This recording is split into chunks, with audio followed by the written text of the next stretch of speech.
Hola mis amigos de YouTube, ¿cómo están? Espero que estés muy bien. Hoy les voy a hablar de un tema muy interesante, y es una combinación muy entrelazadas entre sí, y me refiero a la cosmología y religión. A lo largo de la mayor parte de la historia de la humanidad, la cosmología y la religión han estado estrechamente entrelazadas, y así seguía siendo durante la revolución científica. Sin embargo, avances más recientes en física y astronomía dieron lugar a perspectivas cosmológicas que cuestionaron la creencia en un mundo creado por Dios. La tensa relación entre la religión y la cosmología científica nunca cesó, y en el siglo XX las cuestiones religiosas incluso influyeron en los debates entre teorías cosmológicas rivales. ¿Tiene el universo un comienzo en el tiempo? De ser así, ¿es un argumento a favor del teísmo? Preguntas de este tipo fueron ampliamente debatidas y aún se debaten en el siglo XXI, donde nuevas ideas cosmológicas han revitalizado el debate entre cosmología y religión, complejizándolo aún más.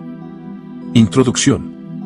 Para trazar la interacción histórica entre la cosmología y la religión, será útil contemplar brevemente los significados desconcertantemente diferentes de los dos términos. En cuanto a la cosmología en su sentido más restringido y hoy generalmente aceptado, es el estudio científico del universo físico como un todo, su estructura, contenido material y evolución. En el pasado, la cosmología, o a veces cosmogonía o cosmografía, a menudo se refería al sistema solar, o a veces a la Vía Láctea y las nebulosas poco entendidas. Hipótesis cosmogónicas de Henry Poincaré, una obra publicada en 1913, fue completamente científica pero se ocupó principalmente de la formación del sistema planetario y, por lo tanto, no califica como cosmología en el sentido moderno del término. En aún otros contextos, la palabra cosmología se usa en significados que son completamente diferentes del estudio científico del universo físico y están más relacionados con visiones del mundo, ideologías o grandes especulaciones metafísicas de naturaleza religiosa.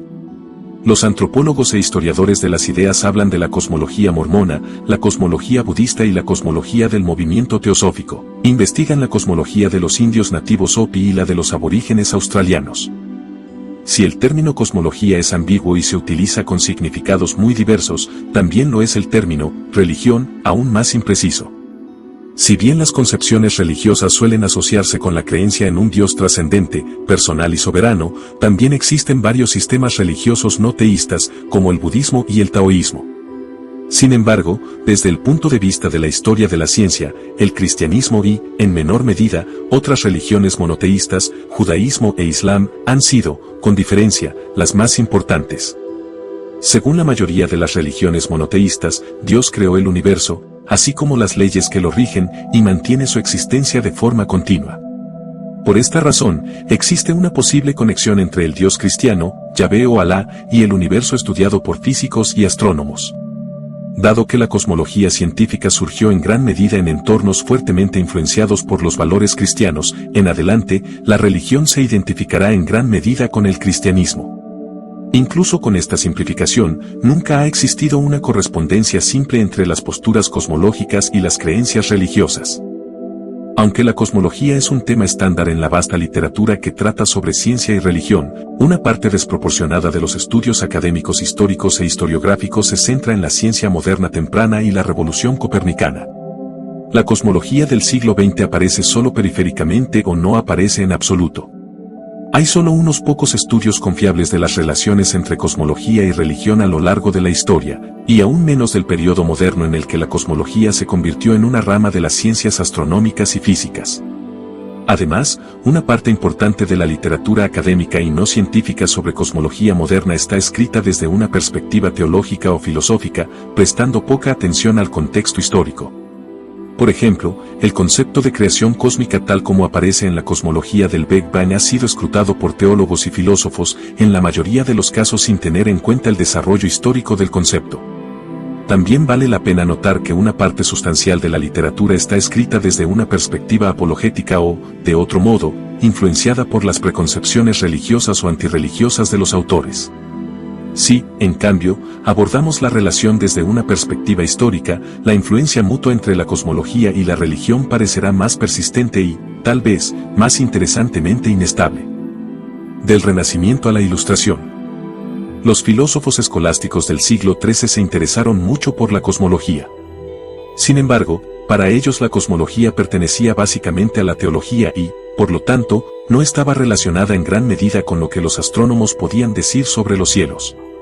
No obstante, algunos de los temas discutidos en ese momento resultaron ser relevantes para desarrollos mucho posteriores en la cosmología científica. Para reconciliar el cristianismo con la filosofía natural de Aristóteles, por ejemplo, los teólogos se enfrentaron al espinoso problema de la edad del mundo. El dogma fundamental de la creación del mundo por parte de Dios parecía irreconciliable con la afirmación de Aristóteles de que el mundo en general era increado e indestructible. En su De Aeternitatis Mundi de aproximadamente 1270, Tomás de Aquino distinguió entre un comienzo temporal del universo, creatio originans, y su creación, donde este último concepto, teológicamente más fundamental, se refería a la existencia del universo como tal. Así, Santo Tomás de Aquino sugirió que la afirmación de un universo creado divinamente no descartaba la posibilidad de un universo eterno donde Dios es continuamente creativo, creatio continua. Esta redefinición conceptual de la creación fue controvertida en su época, pero con el tiempo se integró al catolicismo oficial y fue adoptada también por muchos teólogos protestantes. La creencia cristiana fue crucial para los debates cosmológicos durante la Revolución Científica. Si bien la épica controversia entre el modelo heliocéntrico del mundo de Copérnico y el modelo geocéntrico tradicional se centró principalmente en el sistema planetario, también incluyó cuestiones cosmológicas. Se daba por sentado que Dios había creado el universo, pero cómo lo había hecho y que había creado era motivo de intensa controversia. Según René Descartes, católico pero copernicano, Dios creó originalmente el mundo material como un caos de partículas en movimiento y, al mismo tiempo, instauró las leyes mecánicas que convertirían ese caos en un cosmos. Descartes, con audacia y cierta herejía, sugirió que, cualesquiera que fueran las condiciones iniciales, las leyes conducirían necesariamente al mundo que observamos. Por lo tanto, tras la creación original, no era necesario que Dios interviniera en la construcción posterior del mundo. Las leyes se encargarían de ello. Una versión no teísta de la afirmación determinista de Descartes ha reaparecido en la cosmología moderna bajo el nombre de principio de indiferencia.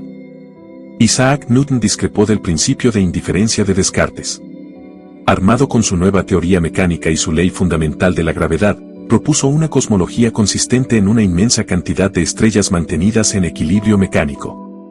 Pero Newton insistió en que era poco filosófico creer con Descartes que solo las leyes de la naturaleza eran responsables de cómo el cosmos surgió del caos primordial. Newton argumentó que incluso un sistema sideral infinito necesitaría un poder divino para mantenerlo gravitacionalmente estable. Incapaz de proporcionar una explicación física de la estabilidad del universo, apeló a la intervención continua de Dios. Esta fue la primera aparición de la llamada paradoja de la gravitación que continuaría atormentando a la cosmología newtoniana durante los siguientes 200 años. Fue reconsiderada por el astrónomo alemán Hugo von Seeliger, quien en la década de 1890 propuso resolver el problema modificando la ley de la gravitación de Newton a distancias muy grandes. Para Seeliger y sus contemporáneos, Dios ya no estaba a disposición. Las especulaciones sobre una gran cantidad de globos habitables e incluso habitados son antiguas y se remontan a la cosmología atomista y atea de la antigua Grecia. Con la aceptación del universo copernicano, esta creencia, conocida como pluralismo, se popularizó cada vez más y se basó en la suposición religiosa de que el Dios omnipotente no habría creado tantas estrellas y planetas sin habitarlos por seres inteligentes. A pesar de la completa falta de evidencia, desde aproximadamente 1650 hasta 1850 el pluralismo fue ampliamente aceptado y considerado casi una doctrina cristiana. Kant, en su Historia Natural Universal, estaba convencido de que la vida era abundante en todo el universo infinito, y su convicción era compartida por muchos otros. Por otro lado, el pluralismo no se integraba fácilmente con la creencia cristiana, ya que el primero podía interpretarse como un apoyo al deísmo, o incluso al ateísmo, en lugar del teísmo. Además, existían problemas teológicos. ¿Cómo podía reconciliarse el pluralismo con el dogma central del nacimiento y la resurrección de Cristo? ¿Acaso el pluralismo requería la noción herética de numerosos Cristos esparcidos por todo el universo? ¿Acaso la encarnación no es un acontecimiento único en el espacio y el tiempo? Durante la segunda mitad del siglo XIX, la creencia en el pluralismo decayó, al igual que su justificación religiosa.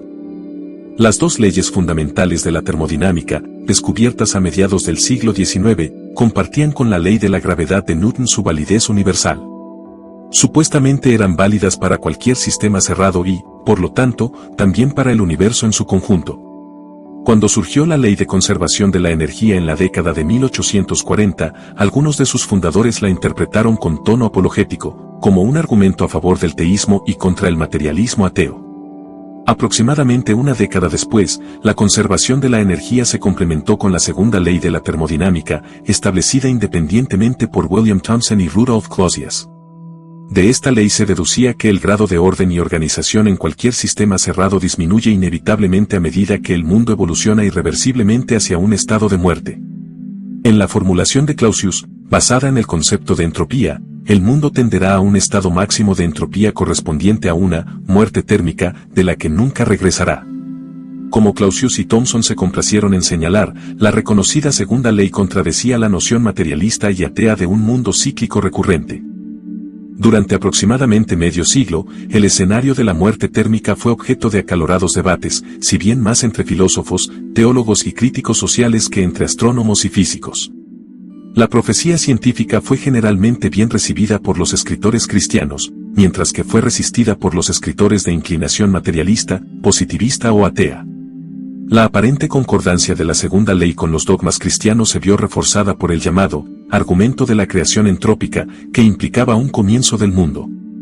El universo no puede haber existido en la eternidad, pues entonces el mundo actual estaría en un estado de máxima entropía, lo cual no es el caso. A partir de la inferencia sobre un comienzo del universo, era tentador concluir que éste debió haber sido creado por un poder sobrenatural, es decir, por Dios. Este tipo de argumento, a veces considerado una prueba científica de la existencia de Dios, fue enunciado explícitamente por primera vez en 1869 por el filósofo alemán Franz Brentano, y durante las décadas siguientes fue ampliamente debatido tanto por científicos como por no científicos. El argumento de la muerte térmica y la creación entrópica se basaba en la suposición de que la segunda ley era aplicable al universo en su conjunto y no solo a partes aisladas del mismo. Los críticos dentro del campo materialista negaron que esto fuera así, o simplemente rechazaron la segunda ley como una ley general de la naturaleza. El extenso debate giró en torno a una de las antiguas y centrales preguntas de la cosmología, si el universo es finito o infinito. De ser así, como sostenían los materialistas, distaba mucho de ser evidente que la segunda ley se aplicara al universo en su conjunto. En general, materialistas y ateos estaban convencidos de que el universo es infinito, la mayoría de los teístas estaban igualmente convencidos de que es finito, es decir, que contiene solo un número finito de cuerpos celestes. Sin embargo, no existía una correspondencia unívoca y algunos científicos cristianos, entre ellos Thomson, se inclinaban por un universo infinito, creado por Dios. Con el descubrimiento de la radiactividad en 1896, algunos científicos se dieron cuenta de que el nuevo fenómeno podría usarse como un reloj cósmico, una alternativa a la problemática entropía. 14 El físico austriaco Arthur E. Haas puede haber sido el primero en sugerir, en una conferencia de 1911, que la existencia de elementos radiactivos como el uranio indica un universo de edad finita. Después de todo, ¿cómo podría haber todavía elementos radiactivos si el mundo hubiera existido por una eternidad? Según Haas, quien era católico y hostil al materialismo, el argumento de la radiactividad era un complemento al argumento entrópico para un universo creado divinamente. 20 años después, la radiactividad desempeñaría un papel importante en la formulación de George Lemaître del primer modelo del Big Bang del universo. Un universo cerrado. Los astrónomos fueron de poca ayuda respecto a la cuestión del tamaño del universo. Estaban interesados en objetos materiales observables como planetas, estrellas y nebulosas, y tendían a ver el espacio mismo como un concepto abstracto sin relevancia para la astronomía ni la física. La mayoría de los astrónomos de fin de siglo creían que el universo material era aproximadamente igual a la Vía Láctea, a la que concebían como un enorme sistema estelar rodeado de espacio vacío.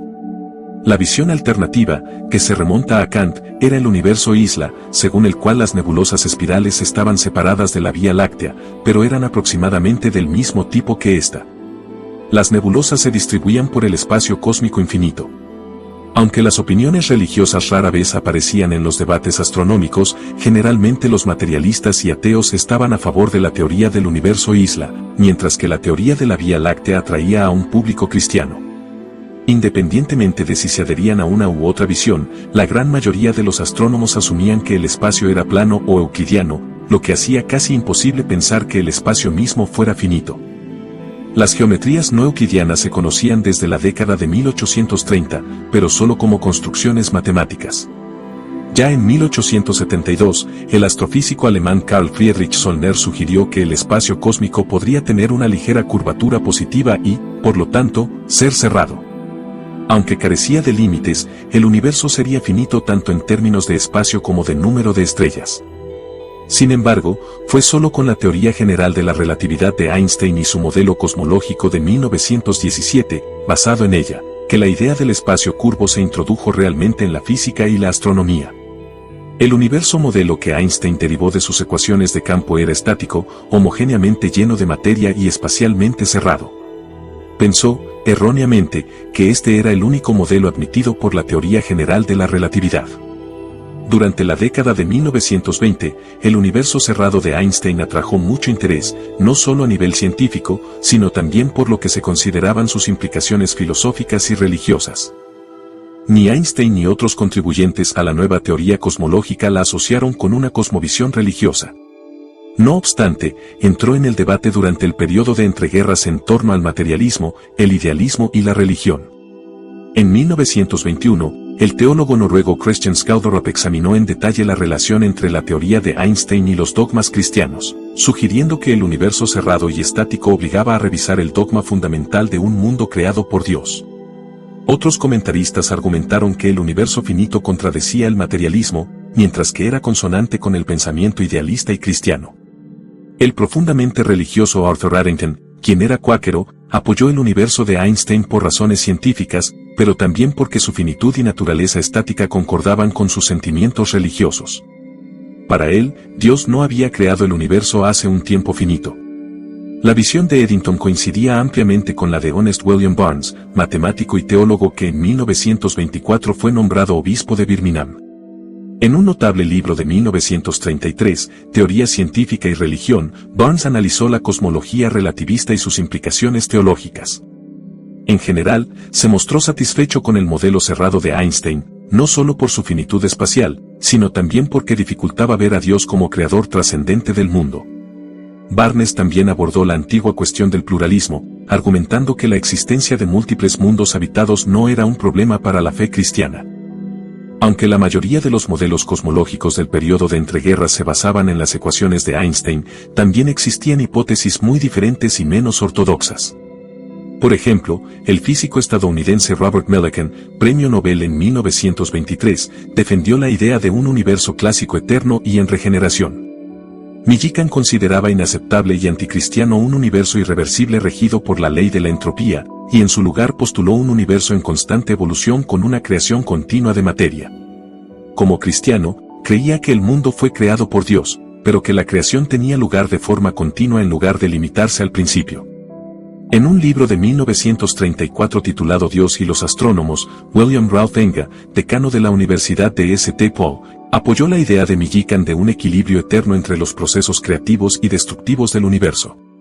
Su preferencia por una especie de universo cíclico era inusual para un pensador cristiano. El átomo primigenio de Lemaitre. A principios de la década de 1930 se comprendió que las ecuaciones de campo de Einstein describen modelos cosmológicos dinámicos y también modelos con una curvatura espacial cero o negativa, geometrías planas o hiperbólicas. El modelo en expansión que Lemaitre propuso en 1927 evolucionó asintóticamente a partir de un universo cerrado de Einstein y, por lo tanto, no tuvo un origen definido en el tiempo.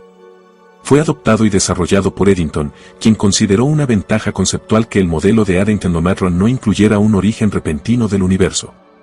Sin embargo, en mayo de 1931 Lemaitre propuso justo lo que Eddington encontró repugnante, a saber, un universo con un comienzo en un evento explosivo hace unos 1000 millones de años, el primer ejemplo de una teoría del Big Bang. El cosmólogo belga describió el origen del universo como una violenta explosión radiactiva de un átomo primigenio que contenía toda la materia comprimida en un enorme núcleo atómico. Significativamente, su átomo primigenio era bastante diferente de la nada, la explosión o fuego artificial original marcó el comienzo del universo, no su creación. Dado que Lemaitre era un sacerdote católico y que la creación del universo es un dogma en el pensamiento cristiano, puede ser tentador sospechar que el universo explosivo estuvo motivado por el deseo de Lemaitre de reconciliar la cosmología y el Génesis.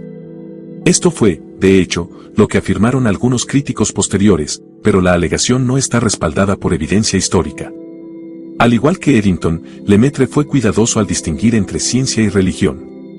En varias ocasiones dejó claro que el concepto de creación cósmica pertenecía a la teología o la metafísica, y no al dominio de la ciencia. En la conferencia Solvay de 1958, dijo sobre la teoría del átomo primigenio que era perfectamente neutral con respecto a la religión. No era incompatible con el teísmo, pero tampoco con el ateísmo. Si bien la teoría del Big Bang de Lemaitre tuvo una acogida positiva en la prensa popular, astrónomos y físicos la ignoraron o la rechazaron como una simple especulación.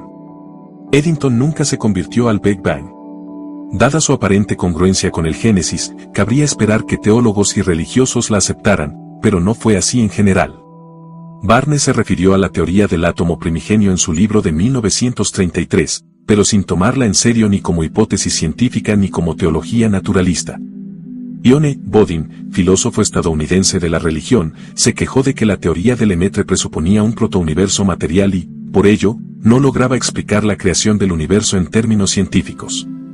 No se dio cuenta de que esto no era lo que Lemaitre tenía en mente y de que su teoría no trataba sobre la creación, sino sobre el origen y la evolución. Pasó algún tiempo hasta que la teoría del átomo primigenio se presentó con tono apologético. El matemático británico Edmund T. Whittaker, converso al catolicismo, aceptó el argumento de la creación entrópica y afirmó que la cosmología moderna respaldaba aún más la fe cristiana. En Space and Spirit, un libro de 1946, Whittaker afirmó que la edad finita del universo constituía una prueba contundente de la creación de un universo por un Dios omnipotente. Sin embargo, añadió con cautela, coincidiendo con Lemaitre, que la creación misma escapaba al alcance de la ciencia. A pesar de las declaraciones inequívocas de Lemaitre, después de la Segunda Guerra Mundial se afirmó a menudo que su teoría del átomo primigenio, o la teoría del Big Bang en general, era un intento de reconciliar la cosmología científica con el dogma cristiano de la creación.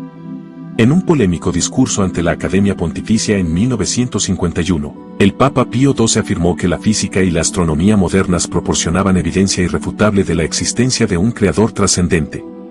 Según el Papa, no existía una diferencia esencial entre el relato de la creación del Génesis y la cosmología moderna, pues esta última solo confirmaba lo que los cristianos sabían desde siempre. Estuvo peligrosamente cerca de usar la cosmología del Big Bang como prueba científica de la existencia de Dios. Aunque el Papa no mencionó a Lemaitre por su nombre, lo más probable es que tuviera en mente su cosmología. Sin embargo, Lemaitre no compartía la interpretación apologética del Papa de la cosmología física, que consideraba fundamentalmente errónea. En el momento del discurso del Papa, la teoría de los fuegos artificiales de Lemaitre había sido transformada sustancialmente en una versión muy mejorada, principalmente por el físico nuclear ruso-estadounidense George Gamow. Ya fuera en esta nueva versión o en la versión original del átomo primigenio, en 1948 se le había acuñado un nombre nuevo y atractivo, el Big Bang. En la década de 1930, el astrofísico y cosmólogo británico Edward Arthur Milne, profesor de matemáticas en la Universidad de Oxford, propuso una teoría del Big Bang completamente diferente a la de Lemaitre. Sin considerar la relatividad general ni el espacio curvo, Milne desarrolló un sistema de mundos según el cual el universo se expandía, tenía una extensión infinita y se había originado en un punto espacial en lugar de en un objeto extenso. Milne estaba convencido de que el universo fue creado por un Dios trascendente y omnipotente, quien, por lo tanto, debía formar parte de la cosmología científica. Aunque omnipotente, Dios también era un ser racional que no podría haber creado lo que Milne consideraba imposible o irracional. Por ejemplo, no podría haber creado una ley de gravitación diferente a la de Newton. Tampoco podría haber creado un universo finito originado en un cuerpo material condensado, como en la teoría de Lemaitre. Milne creía firmemente que solo su propio sistema de mundos era coherente con la voluntad y el poder de Dios. Desarrolló sus ideas cosmoteológicas con mayor plenitud en Cosmología Moderna y la Idea Cristiana de Dios, publicada póstumamente, una obra peculiar que no fue apreciada ni por teólogos ni por científicos. Al igual que Barnes en 1933, Milne ofreció su visión del pluralismo y de cómo podrían salvarse las almas de los extraterrestres. Sugirió que el problema de la redención interplanetaria podría resolverse mediante la radioastronomía. El desafío del estado estacionario. Desde aproximadamente 1948 hasta 1965, el panorama cosmológico estuvo dominado por una controversia entre dos teorías muy diferentes del universo. La mayoría de los astrónomos coincidían en que el universo se expandía de acuerdo con las ecuaciones de campo dinámico de Einstein, lo que implicaba que la densidad media de la materia disminuía lentamente. Sin embargo, el universo relativista en expansión no implicaba un universo de edad finita nacido en un Big Bang, una hipótesis que aún alrededor de 1960 se consideraba ampliamente especulativa y para la cual no existían pruebas sólidas. La teoría del estado estacionario propuesta por Fred Hall, Thomas Gold y Hermann Bundy en 1948 era radicalmente diferente, ya que se basaba en el supuesto básico de que las características a gran escala del universo eran independientes del tiempo cósmico. El universo estacionario era espacialmente plano y, por lo tanto, infinito, y era eterno tanto en el pasado como en el futuro. No existía muerte térmica entrópica en él. Además, dado que la densidad de masa permanecía constante a pesar de que el universo se encontraba en estado de expansión, la materia debía crearse continuamente en todo el universo. La tasa constante de creación de materia, aproximadamente 1043 G//cm3, se deducía de la teoría, como también lo hacía la tasa de expansión constante.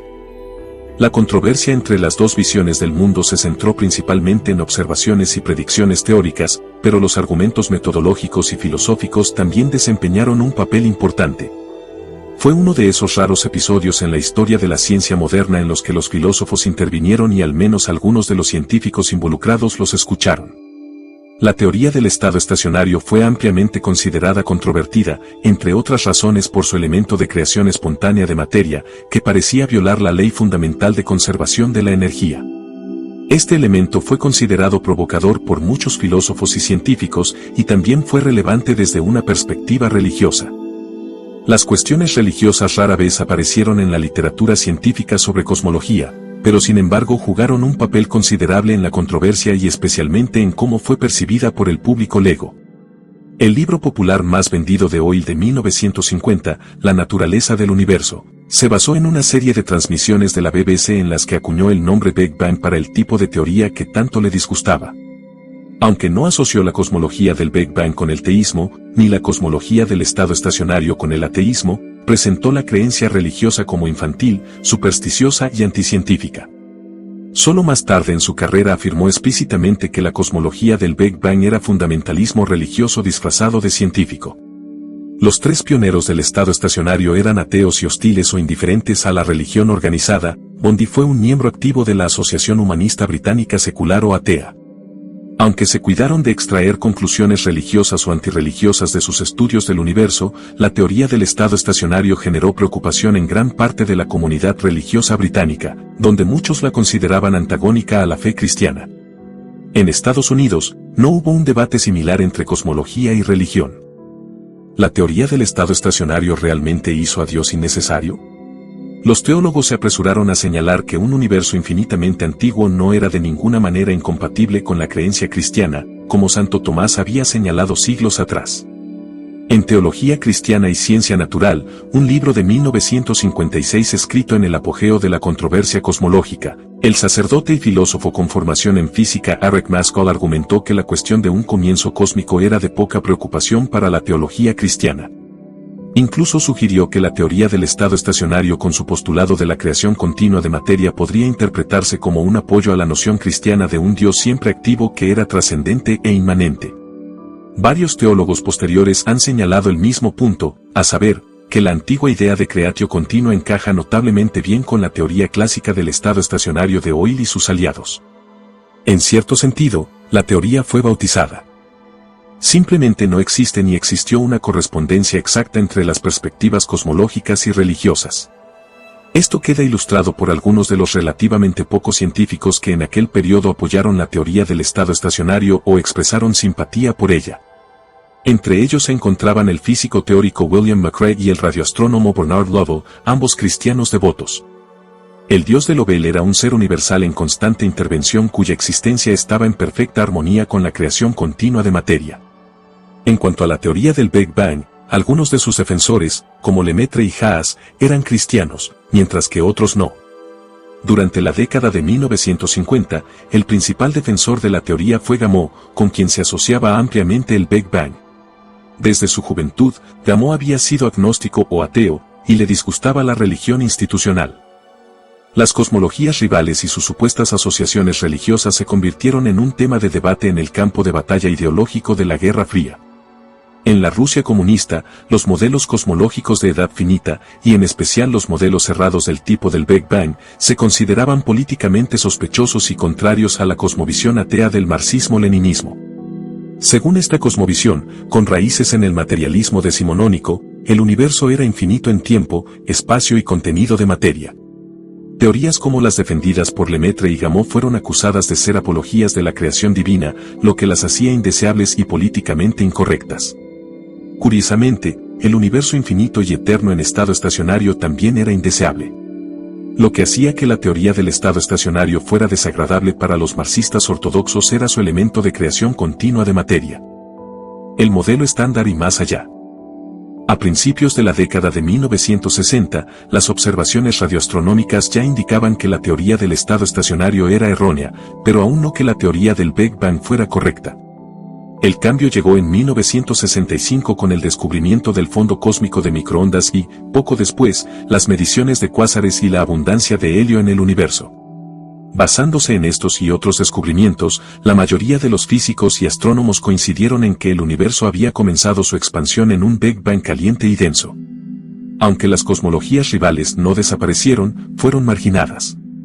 Hoyle y sus colaboradores desarrollaron nuevas versiones de la teoría del estado estacionario, y el físico sueco Hans Alfvén sugirió una cosmología del plasma alternativa que evitaba el origen en un Big Bang. Aunque las alternativas de Hoyle y Alfvén eran completamente diferentes, tenían en común que consideraban la teoría del Big Bang, ahora estándar, doctrinaria y casi religiosa debido a su presuposición de la creación divina. Según Alfvén, una de las principales razones de la popularidad del Big Bang fue que justificaba el dogma cristiano de la creación ex nihilo. Objeciones de este tipo han sobrevivido hasta nuestros días, pero no desempeñan ningún papel en la cosmología científica. La aceptación del modelo estándar del Big Bang no significó el fin del debate sobre cosmología y religión. Al contrario, teólogos y filósofos mostraron un mayor interés por la cosmología en las últimas décadas del siglo, un campo que abordaron en revistas especializadas como Sigoni Science and Christian Belief. Al mismo tiempo, la cuestión de la cosmología y la teología comenzó a aparecer con frecuencia en congresos sobre ciencia y religión con participantes de la física, la cosmología, la teología y la filosofía, y en ocasiones también de la historia de la ciencia. Entre los primeros congresos de este tipo se encuentran uno en Denver en 1974 y otro en Oxford en 1979. A estos le siguió un congreso sobre Cosmos y Creación, celebrado en la Universidad de Surrey en 1982. Entre las contribuciones más especulativas y debatidas a la cosmología moderna se encuentran el principio antrópico y la hipótesis del multiverso. En 1973, el astrofísico Brandon Carter formuló por primera vez el principio antrópico cosmológico, que, en su forma simple, establece que lo que observamos sobre el universo debe ser compatible con la existencia de los humanos y otras formas de vida avanzada. El controvertido principio de Carter existe en diversas versiones, que tienen en común que se afirma que la era de la vida es un momento privilegiado en la historia del universo. Algunas de estas versiones son de naturaleza teleológica y se han utilizado para argumentar que las coincidencias cósmicas, que han hecho posible la vida, sugieren un universo diseñado por Dios. No hay consenso sobre este punto, pero para algunos, como el sacerdote anglicano y físico teórico John Polkinghorne, el principio antrópico constituye una prueba adicional del teísmo. En general, el principio de Carter ha reavivado el interés por la teología natural y el antiguo argumento del diseño. El multiverso es otra novedad relevante para el debate entre cosmología y religión. Aunque las especulaciones sobre mundos múltiples son antiguas, el multiverso moderno, basado en la física de cuerdas y la teoría de la inflación, se popularizó recién a principios del siglo XX. En su versión más radical, esta clase de teorías conduce a la existencia de una enorme cantidad de universos causalmente separados, caracterizados por diferentes leyes de la física y constantes de la naturaleza. Es comprensible que las teorías del multiverso sean controvertidas no solo por razones científicas y filosóficas, sino también teológicas. El multiverso se considera generalmente una alternativa a la creencia cristiana en un mundo creado divinamente, como afirmó Christoph Schönborn, arzobispo de Viena, en 2005. Sin embargo, tampoco en este caso existe una correspondencia simple entre la teoría cosmológica y la fe religiosa. Como argumentan algunos teólogos y científicos cristianos, Dios podría haber elegido simplemente crear un multiverso en lugar de un universo. En conclusión, la cosmología se ha naturalizado cada vez más y sus vínculos con la religión se han debilitado gradualmente desde el siglo XVII. Aún así, la afirmación de Stephen Hawking y otros de que la cosmología moderna ha demostrado que el teísmo está equivocado o ha hecho que Dios sea completamente irrelevante es injustificada. El origen del universo sigue siendo un concepto de preocupación común para científicos y teólogos, al igual que la cuestión escatológica del fin de todo y el significado del aparente ajuste fino del universo. El estudio histórico de la relación entre la cosmología y la religión no proporciona respuestas a estas preguntas y tampoco resulta en una respuesta definitiva de cómo la cosmología se relaciona con la religión. Como señalaron John Brock y otros historiadores, no existe una narrativa maestra única que encapsule las interacciones cambiantes y localmente dependientes entre la ciencia y la religión. La misma lección se aplica a la relación entre la cosmología y la religión. Las sugerencias con base histórica son más a menudo negativas que positivas. Así pues, la historia de la ciencia no ofrece ningún respaldo a la opinión de que el progreso en cosmología ha apoyado o socavado la afirmación teológica de un universo creado divinamente. Espero que les haya gustado el video, si es así pues, darle pulgar arriba. Comparte este video con tus amigos o en tus redes sociales y suscríbete a mi canal. Recuerda darle a la campana de notificaciones para estar atento cada que suba un nuevo video. Bueno, adiós y hasta la próxima.